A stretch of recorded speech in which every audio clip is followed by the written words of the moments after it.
Bom dia! Bom dia, começa com alegria. Bom dia, começa com amor. O sol a brilhar, as aves a cantar. Bom dia, bom dia, bom dia. Tudo bem, crianças? Bom dia, começa com alegria. Bom dia, começa com amor. O sol a brilhar, as aves a cantar. Bom dia, bom dia, bom dia. Tudo bem, crianças, com todos vocês? Que maravilha estar mais uma vez aqui. E agora vamos iniciar mais uma aula de história, com muita alegria, com muita animação. Então, já pega aí o teu livro didático de história, o teu lápis, a tua borracha, e vamos dar início à nossa aula. Fiquem atentos aí na telinha. Já estou compartilhando com vocês. Observem agora a agenda do dia. Para a sala, utilizaremos o livro nas páginas 72 e 73. E para casa, livro, página 73, questão 3, onde vocês vão responder no caderno. E responder também as questões sobre o texto, respeito ao patrimônio histórico, também no caderno, nessa mesma página. No final da aula, eu estarei explicando melhor sobre essa atividade de casa. E também, para finalizar, a página 18 do caderno de atividades.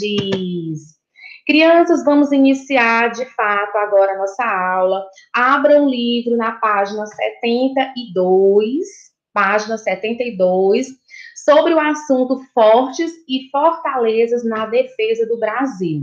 Crianças, nós já mencionamos sobre esse assunto, inclusive, não de forma detalhada, mas eu apresentei para vocês o exemplo do Forte de Fortaleza, apresentei imagens, inclusive, por que ele foi criado, qual o objetivo do Forte aqui de Fortaleza e de outros fortes também do nosso país. Então, nós vamos ampliar melhor o nosso conhecimento sobre esse assunto hoje. Então, acompanhe aí a leitura. Eu leio daqui e você lê aí da sua casa. Então, vamos lá. Holandeses e ingleses também desejavam explorar as riquezas americanas, pois não aceitavam a posse do território pelos portugueses. Então, era aquela confusão.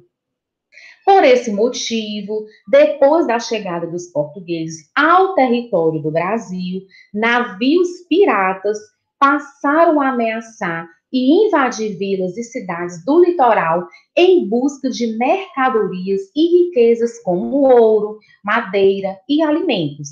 A pirataria era uma maneira de protestar contra a posse portuguesa e também de usufruir das riquezas americanas. Mas essa questão de usufruir das riquezas americanas era de uma forma errada. Vocês vão já entender por quê. Aí do lado, nós temos a explicação sobre navio pirata. Era uma embarcação comandada por piratas, pessoas que não respeitam leis ou acordos nacionais e internacionais. Por isso que eu falei para vocês que mais na frente vocês vão entender melhor que esse tipo de ação da pirataria não é a forma correta. Então, continuando, além dos piratas, indígenas hostis à presença dos colonizadores eram também uma ameaça constante. Devido a esses ataques à população, foram construídos fortes e fortalezas, equipados com poderosos canhões, cuja função era defender vilas e cidades do litoral, no litoral. Então, essas construções eram um sistema de defesa da época contra ameaças externas, no caso os piratas, e internas, alguns grupos indígenas. Então, em aulas passadas, eu apresentei para vocês, inclusive, a imagem do Forte de Fortaleza, que foi construído também com esse objetivo de proteção contra os ataques indígenas e também contra as invasões estrangeiras, inclusive dos piratas.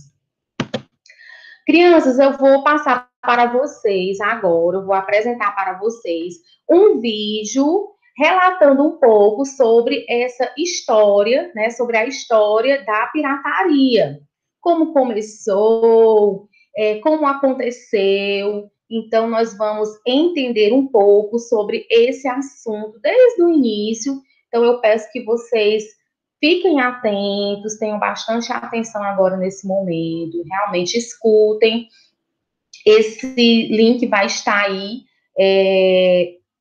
no slide para que vocês possam acessar outras vezes, assistir outras vezes, ok, crianças? Então, aguardem um minutinho. A humanidade se espalhou por todo o planeta Terra, vivendo nos mais diversos tipos de ambientes.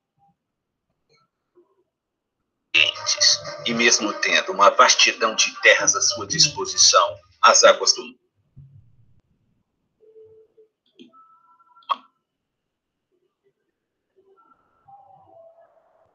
sempre causaram um grande fascínio devido aos seus incontáveis mistérios. Com o tempo, o homem aprendeu a navegar e com isso surgiu o desejo de explorar o desconhecido e conhecer novos territórios.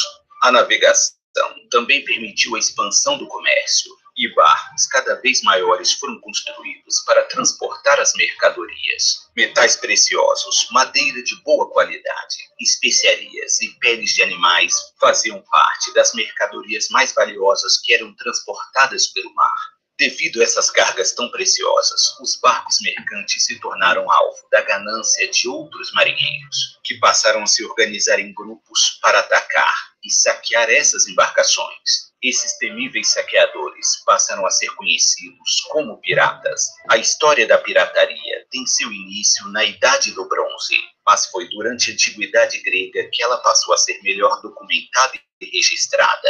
Naquela época, os piratas já representavam uma séria ameaça nas águas do Mar Egeu, atacando embarcações mercantes vindas do Egito, Grécia e Turquia. Com o passar dos séculos, os piratas passaram a se especializar cada vez mais em seu ofício, e a pirataria havia se tornado um meio de vida bastante lucrativo. Durante a Era Viking, o mundo ocidental experimentou uma nova onda de terror. Os vikings eram essencialmente piratas, que além de atacar barcos mercantes, também desembarcavam em terra firme para atacar vilas e cidades. Com a chegada da pólvora no Ocidente, foram criadas novas armas capazes de causar grande destruição. E com alcance cada vez maior, os canhões de ferro eram armas assustadoras, capazes de disparar pesadas bolas de metal a uma longa distância, ou mesmo centenas de pequenos projéteis a uma curta distância.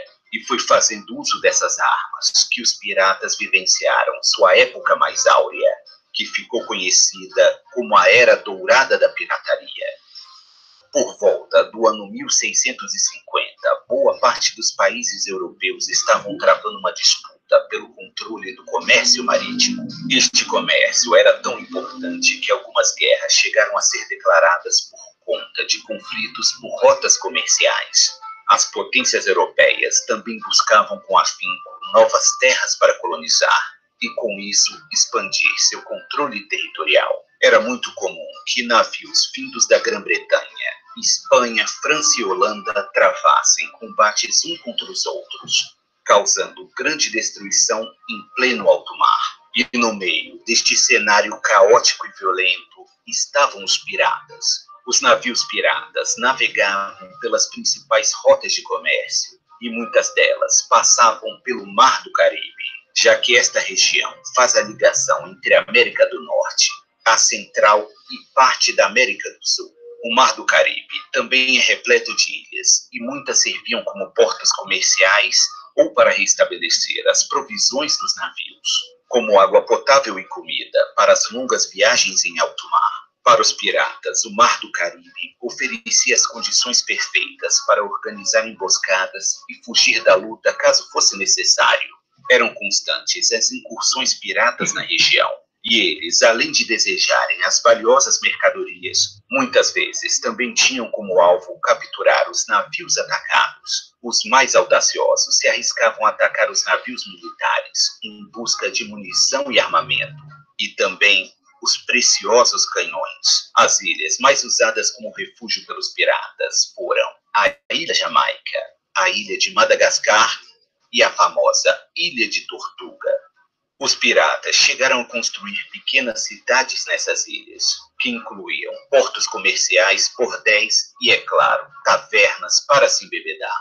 Grande parte do dinheiro que os piratas conseguiam com sua pilhagem eram gastos em bebida e mulheres. Em regra, quando os piratas buscavam por uma presa, eles buscavam atacar alvos fáceis e vulneráveis, e preferiam forçar a outra embarcação a se render sem lutar, já que assim eles evitariam o desperdício de munição, garantiriam que a mercadoria não seria danificada e, após a pilhagem, já estariam prontos para o próximo saque. E assim, não teriam que reparar os danos do combate e nem tratar dos feridos. Em muitos casos, quando a tripulação do barco mercante se rendia sem oferecer resistência, os tripulantes eram poupados e tratados com alguma dignidade.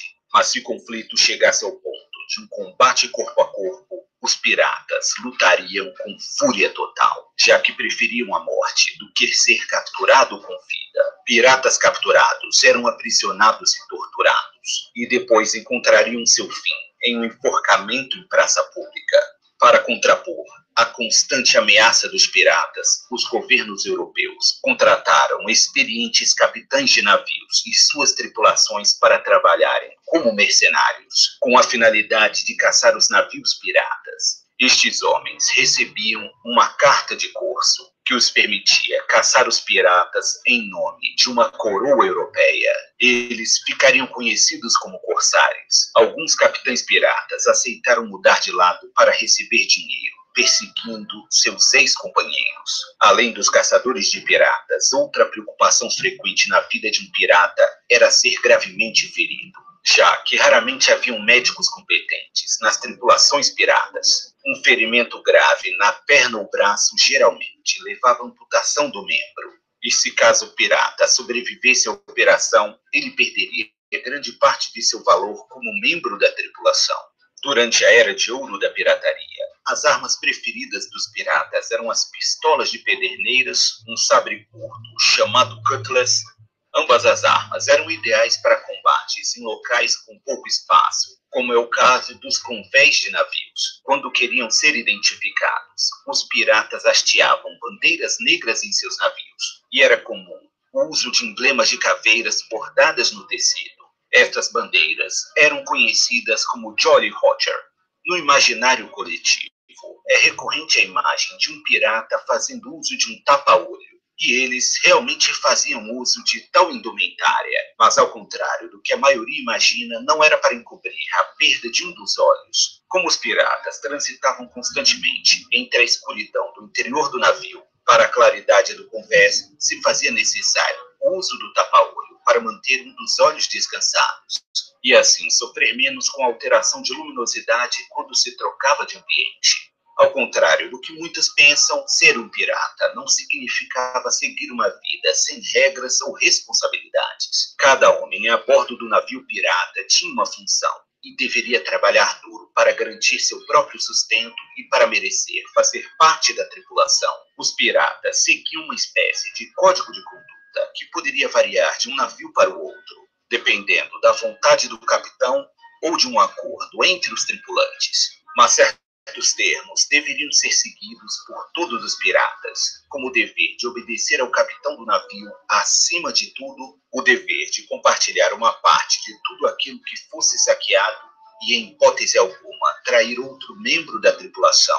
Se um dos membros da tripulação roubasse os pertences de algum de seus companheiros, ele seria severamente punido. E se tirasse a vida de um colega pirata sem uma boa justificativa, seria condenado à morte.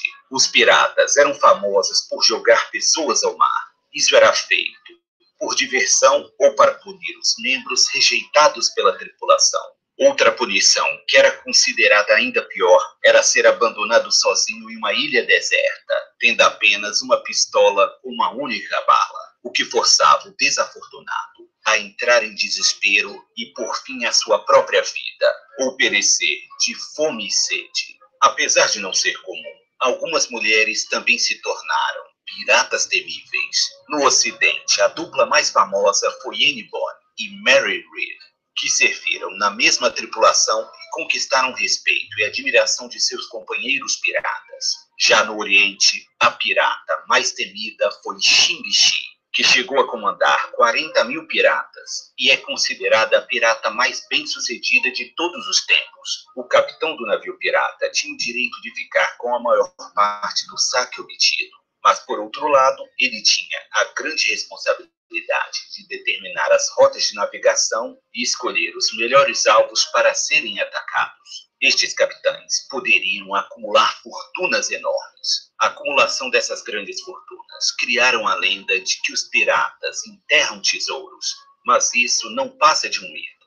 Apesar de alguns piratas, como o Capitão Kidd, terem enterrado seus tesouros, isso não era de forma alguma um hábito comum, mesmo porque grande parte dos frutos dos saques eram produtos perecíveis e estragariam rapidamente se fossem enterrados. Seja por sua riqueza ou seus grandes feitos, muitos piratas deixaram seus nomes marcados na história. Entre eles estão os notórios Benjamin Hornigold, que ficou famoso principalmente por ter sido um pirata que depois mudou de lado e passou a caçar outros piratas. Charles Vane, que era um próspero pirata e que, após sofrer um motim e ser abandonado em uma ilha, ainda conseguiu sobreviver, até ser capturado pela marinha inglesa.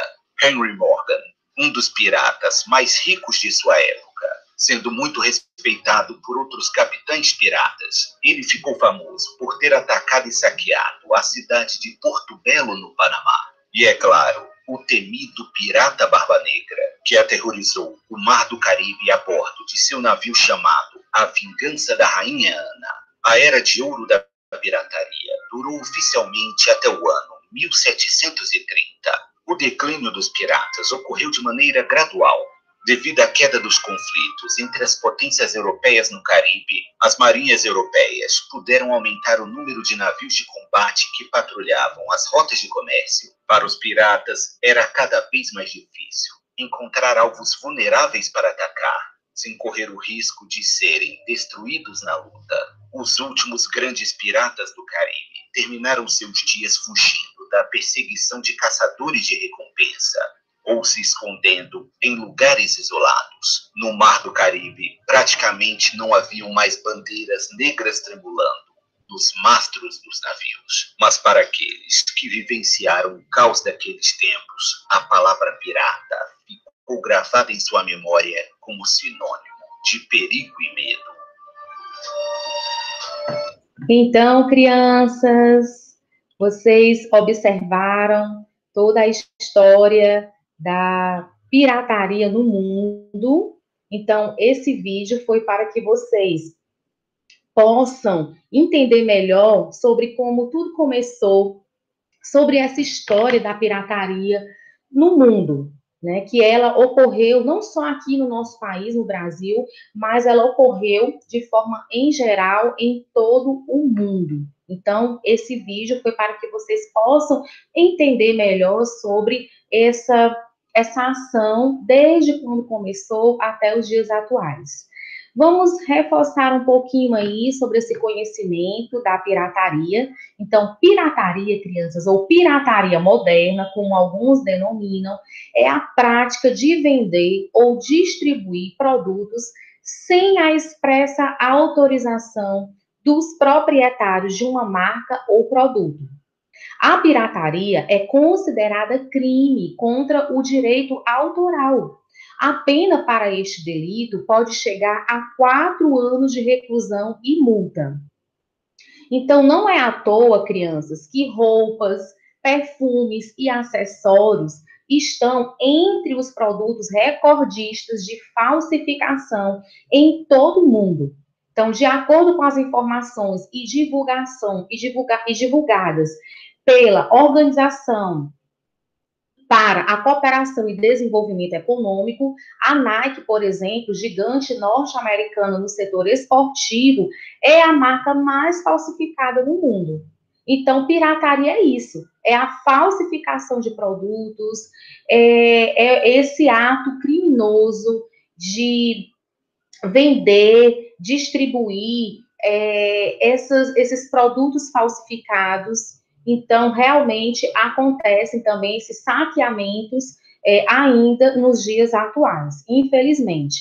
Crianças, só reforçando esse assunto, esse slide, ele não consta no livro, essa explicação não consta no livro, eu acrescentei aqui essas informações para que vocês possam entender melhor, ampliar melhor o conhecimento de vocês, então fiquem atentos à explicação.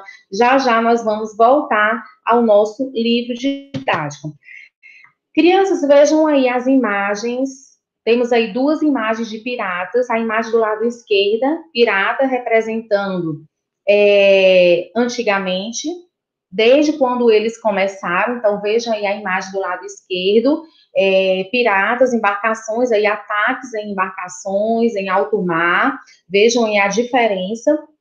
E do lado direito, nós temos também aí piratas representando os dias atuais em embarcações menores, atuando também em alto mar. Vejam aí, eles saqueando alguns produtos e também com produtos falsificados para poder vender, repassar esses produtos de forma ilegal. Então, vejam aí eles atuando sempre, na maioria das vezes, em alto mar, né, para facilitar aí o acesso melhor ao território.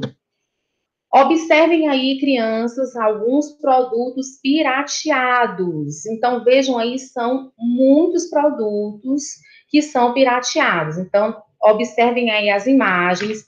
Tênis, relógios, óculos, camisas. Olha aí, muitas camisas de times conhecidos, que, na verdade, essas camisas, elas são, vamos dizer assim, falsificadas. Como assim, professora Andréa? Elas não são originais, elas são confeccionadas em uma qualidade inferior ao produto original e eles vendem por um preço bem mais em conta, bem mais acessível, bem mais barato, né? Como costuma se dizer. Porque, na verdade, existe uma grande diferença do produto original. A qualidade é bem melhor, então, por isso que nós devemos realmente combater a pirataria. Por quê? Porque são produtos falsificados. Então, vejam aí, perfumes falsificados. Os perfumes falsificados, eles não têm a mesma originalidade. Vejam aí bolsas também de marcas conhecidas sendo também falsificadas. Então, realmente, existe essa prática e existe também aí um grande combate por meio dos nossos órgãos federais para exterminar aí essa ação indevida, essa ação ilegal da pirataria. Crianças, vejam agora, eu vou passar para vocês outro vídeo sobre a pirataria atual no Brasil, como ela acontece nos dias atuais. Especificamente no Brasil, é uma notícia de uma pirataria ocorrida aqui no Brasil, para vocês entenderem um pouco melhor sobre essa ação, tá? Então, observem aí.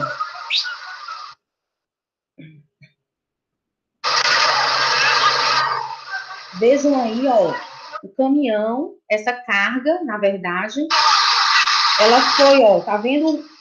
Eles fizeram um buraco lá no caminhão, ó. Ele está sendo saqueado, esse caminhão. A carga, os produtos estão sendo saqueados pelos piratas, ó. Em embarcações menores. Olha só o que eles estão fazendo.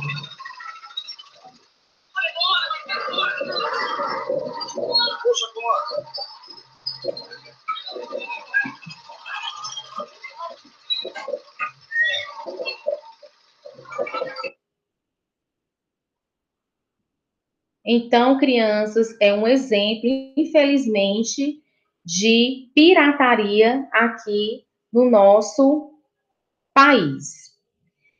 Vejam agora essa imagem no livro, está no livro didático, então vejam aí na página 72, acompanhem aí as imagens da página 72. Fortaleza é um conjunto de construções sólidas que visa a guarda de uma área. Já o forte é uma estrutura mais simples e com menor poder de fogo.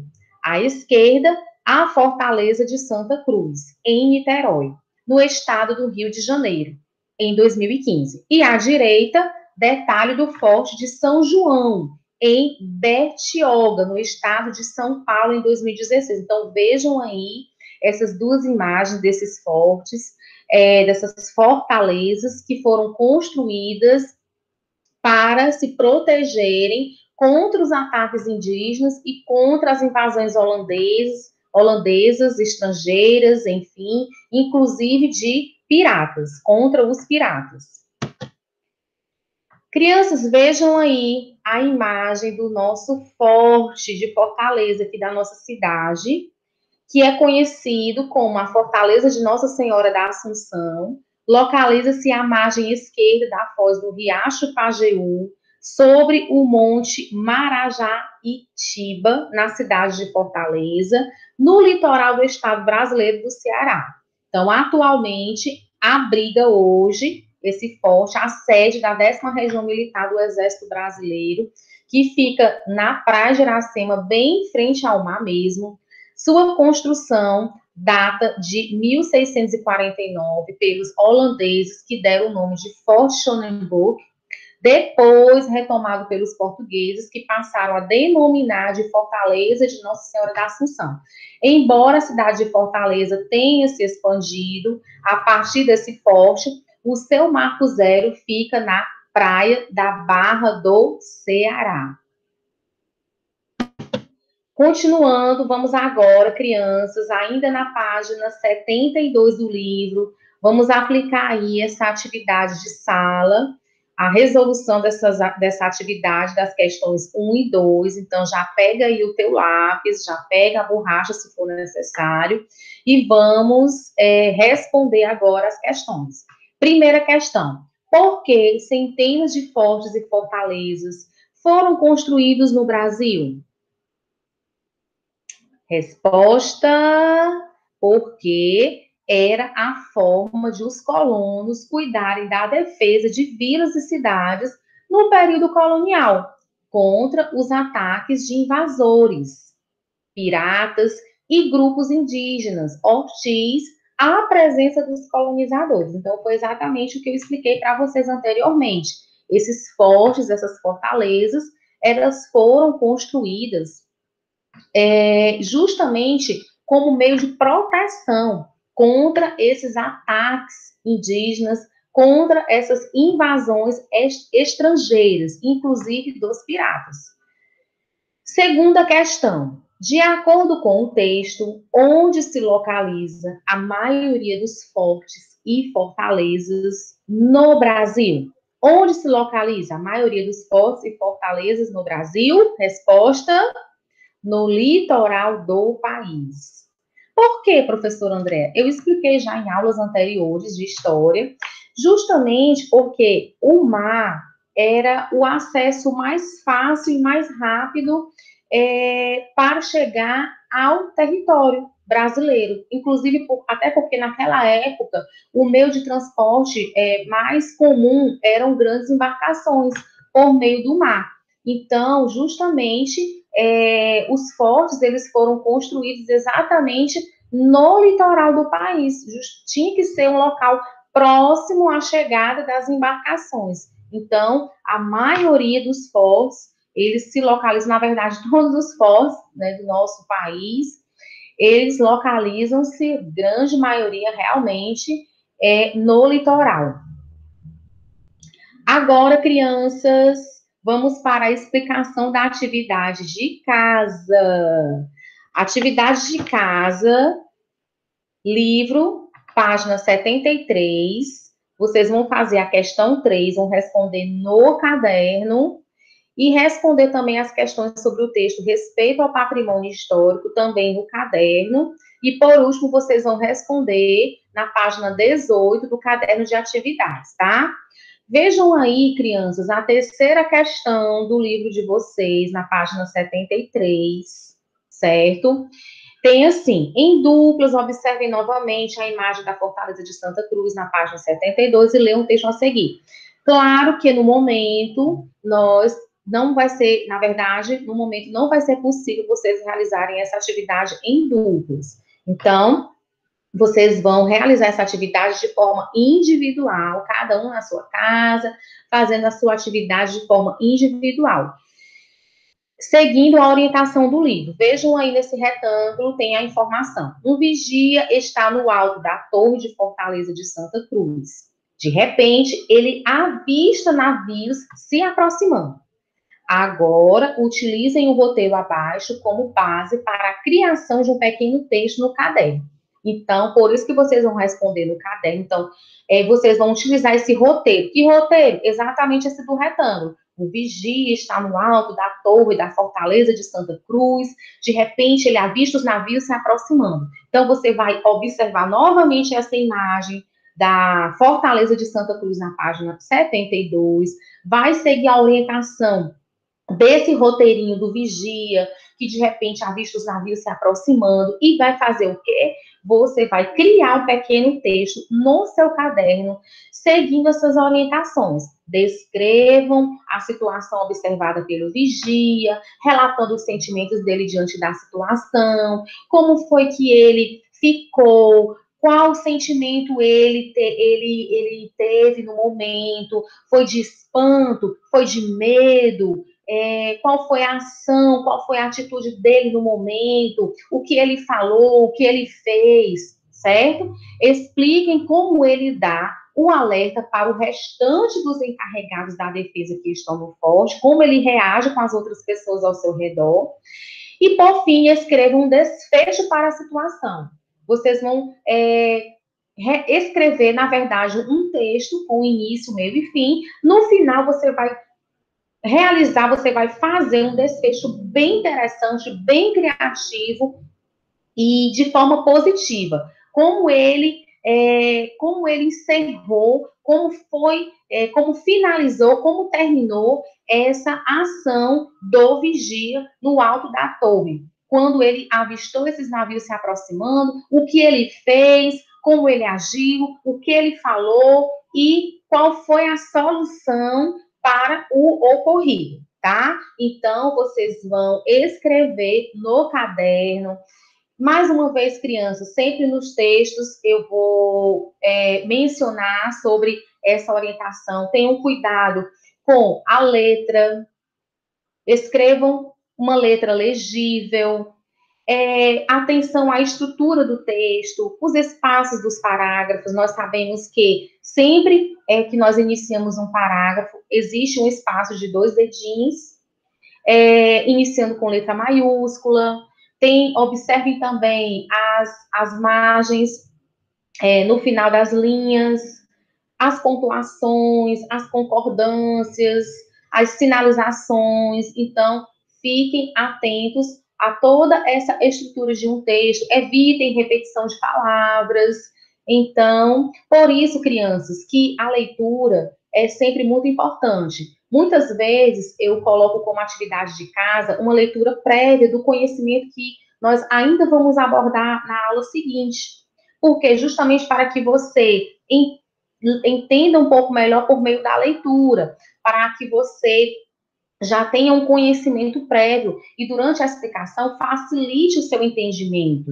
Então, a leitura é de extrema importância para que nós possamos ampliar o nosso entendimento, o nosso vocabulário, a nossa oralidade. Então, realmente é muito importante. Ainda na página 73, vocês observem aí que tem um textinho embaixo. Vamos falar sobre. O título é Respeito ao Patrimônio Histórico. Você já reparou nas construções históricas da cidade onde você mora? Então, essas construções nos contam sobre o passado da cidade e são parte da história da comunidade. Construções antigas, como casas, sobrados, pontes, fortes, fortalezas, monumentos, entre outras, são como pedacinhos do passado que permanecem vivos, querendo nos atrair, chamar a nossa atenção para aquele tempo que já se foi, mas que ajudou a construir o presente. O patrimônio histórico é a parte da memória coletiva e merece todo o nosso respeito. Nós devemos realmente preservar, cuidar, zelar, pois representa a história da nossa cidade, a história de um país. Então, vejam aí a imagem do lado direito, turistas em frente ao Forte de Santo Antônio da Barra, em Salvador, no estado da Bahia, foto de 2015. Converse com os colegas, que não vai ser possível ainda, mas vocês vão fazer de forma individual em casa. Quais construções históricas se destacam na cidade onde você mora? Ou seja, quais construções históricas se destacam aqui na nossa cidade de Fortaleza? Elas estão preservadas? O que é possível fazer para conservar, a divulgar esse patrimônio histórico? Então, vocês vão responder essas perguntas no caderno. Ok, crianças? E na próxima aula nós vamos corrigir. Na nossa aula ao vivo, nós estaremos corrigindo essa atividade, certo? Antes disso, antes de encerrar a aula, vou apresentar para vocês exemplos de pontos históricos da nossa cidade, que inclusive já apresentei em outros momentos, nas aulas passadas de história, estou aqui reforçando, relembrando sobre esses pontos turísticos, esses pontos históricos da nossa cidade. Teatro José de Alencar é um ponto histórico da nossa cidade. Temos também o Mercado Central de Fortaleza, que fica no centro de Fortaleza, muito visitado pelos turistas. Temos o Centro Dragão do Mar de Arte e Cultura, também já apresentado nas aulas passadas para vocês. A Catedral de Fortaleza, no centro de Fortaleza, conhecida como Igreja da Sé. A Praça do Ferreira. Temos também a Ponte Metálica, outro ponto histórico da nossa cidade, que fica na Praia de Iracema. A Praça dos Mártires, conhecida como Passeio Público, que fica também no centro da cidade de Fortaleza. E temos também a Insetur, Centro de Turismo do Ceará, que foi a antiga cadeia pública da nossa cidade, também apresentado nas aulas passadas. Hoje serve como um ponto turístico da nossa cidade, um ponto histórico da nossa cidade. Crianças, vamos encerrar por aqui. Até a próxima aula. Sempre é muito bom estar aqui com vocês. Não deixem de fazer atividades de casa. É muito importante que você realize. Por quê? Porque durante a correção, na aula ao vivo, facilita bastante. Porque o nosso tempo na aula ao vivo é muito pouco. Por quê? Porque nós interagimos entre todos nós, conversamos um pouquinho, eu dou um tempinho para que vocês respondam. Então, tudo isso leva muito tempo. Se eu ficar parando para vocês ainda copiarem a resposta, realmente não é interessante, até porque é uma atividade para ser feita como atividade de casa, certo? Então, na próxima aula de história vai ser apenas uma correção. Então, se é uma correção, significa que essa atividade já é para ser feita antes, de forma antecipada. A correção é só para corrigir, o nome já diz. Então, na verdade, se de repente a sua resposta não estiver correta, aí sim a gente espera um pouquinho para você apagar, consertar, tá bom? Mas não deixem de fazer atividade de casa. Já quero todos vocês chegando lá na nossa aula ao vivo, já com a atividade feita, já registrada toda no caderno, somente para corrigir, ok? Então, meus amores, já estou aqui com saudade de todos vocês. Vamos finalizar a nossa aula de história agora. Recebam muitos beijos, beijos e beijos e beijos virtuais. E até a próxima aula.